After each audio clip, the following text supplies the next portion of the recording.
Good morning. Today we are going to begin a beautiful poem written by John Keats. The name of the poem is A Thing of Beauty. John Keats, the poet, was born in London in the year 1795 and he died in Rome in 1821 at the young age of 25 due to illness. He belongs to the Romantic age and his poetry is characterized by sensual imagery. His most popular work is a series of odes. The present poem, A Thing of Beauty, is an excerpt taken from the epic poem titled Endymion, which is a poetic romance. The poet says that a beautiful thing is a source of endless joy. It has eternal beauty which never fades away. He further also explains that a beautiful thing is like a shady shelter, which gives us a sleep full of sweet dreams, good health, and relaxation. A Thing of Beauty is based on Greek mythology about a shepherd named Endymion, his quest for his love Dinah, and how in his quest he falls in love with an earthly maiden who later turns out to be Dinah herself. The poet also lists out some beautiful things that surround us, just as the energy from the sun, the beauty from the moon, and the trees which give us shade. These are the natural beauties around us. Now let's have a look at the poem. The poet says, "A thing of beauty is a joy forever. Its loveliness increases. It will never pass into nothingness, but will keep a bower quiet for us, and a sleep full of sweet dreams and health and a quiet breathing." It is really beautiful. And the poet says that beauty stays forever. It never fades away. Rather, it increases with the passing time. You can just imagine whenever you are sad or gloomy, you can remember a beautiful moment or a beautiful scene that you had seen earlier. And you really become happy. That sadness goes away immediately. The perception of the poet regarding beauty is that it never goes off with the passing time. Rather, it beautifies more and more for the poet. Beauty for him is like a beautiful shady tree, under whose shade all the creatures can sleep peacefully and enjoy good health. The literary scheme or the poetic devices are given here. You can please go through. Moving to the next stanza, the poet says, "Therefore on every morrow are we reading a flowery band to bind us to the earth, spite of despondence of the inhuman dearth, of noble natures, of the gloomy days, of all the unhealthy and over-darkened ways, made for our searching, yes, in spite of all, some shape of beauty moves away the pall from our dark spirits." The poet says that every day it is the beauty which fills us with the spirit to live. It is beauty which builds the desire in us to live through sad moments and the cruel people around us.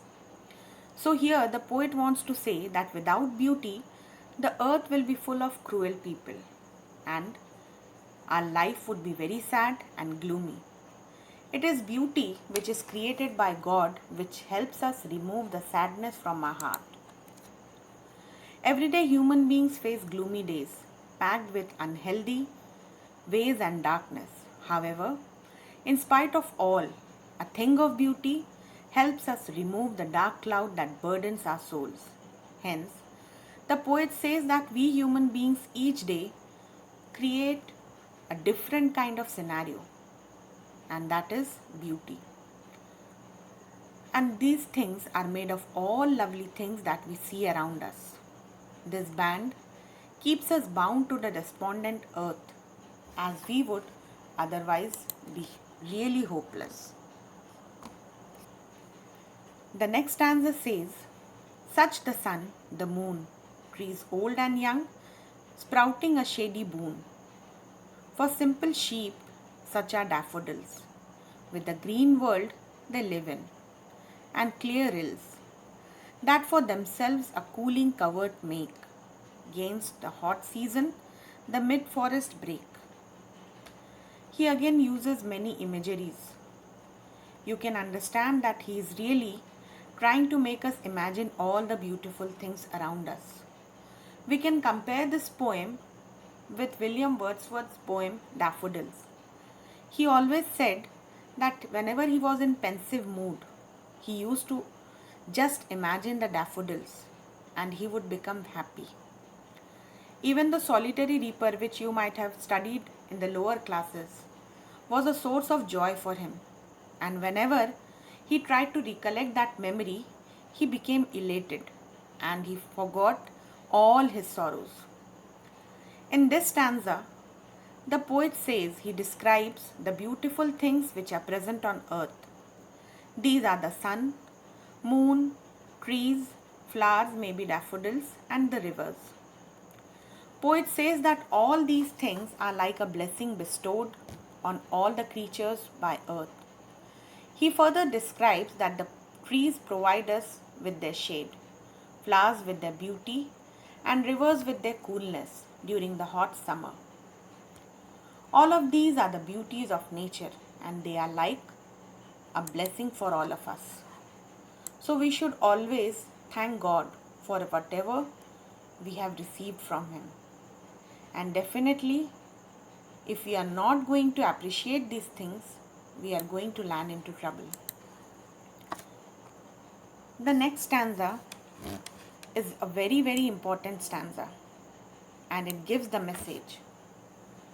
Rich with a sprinkling of fair musk rose blooms, and such too is the grandeur of the dooms we have imagined for the mighty dead.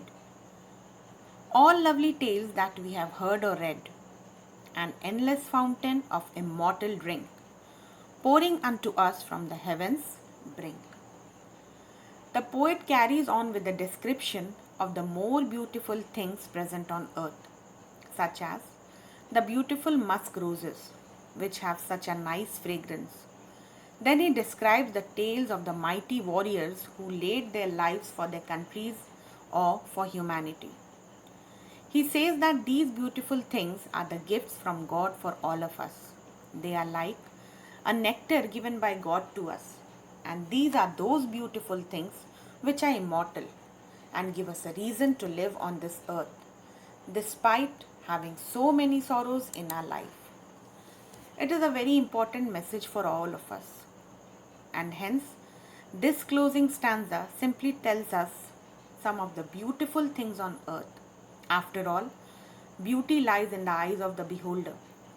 Everyone can highlight something beautiful in anything. The examples cited by the poet are the moon, the sun, the trees, and many others, like the musk rose or something else.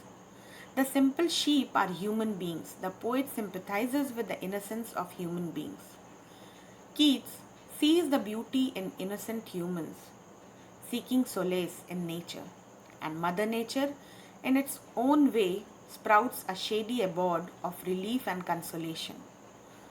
The expression lily of the valley is quite well known and rouses images of a delicate, lone white flower holding up its head between and amidst a setting of thorns and barbs, and everything contrary in nature to delicateness. And so are the daffodils also mentioned in the poem. The poet also sees beauty in the death of martyrs and legends. The mighty dead are those people who have died bravely for a cause. We honor them by erecting magnificent tombs in which beauty is seen.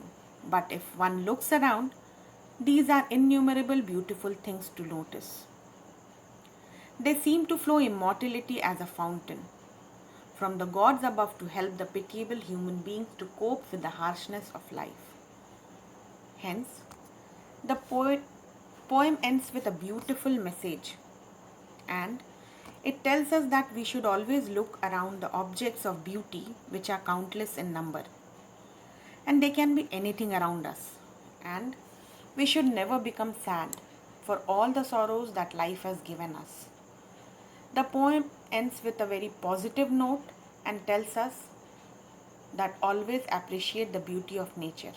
And that's why a thing of beauty is a joy forever. I hope that you have understood the poem. Please go through the poetic devices as they are very, very important, and also through the PPT to further understand the poem. Thank you.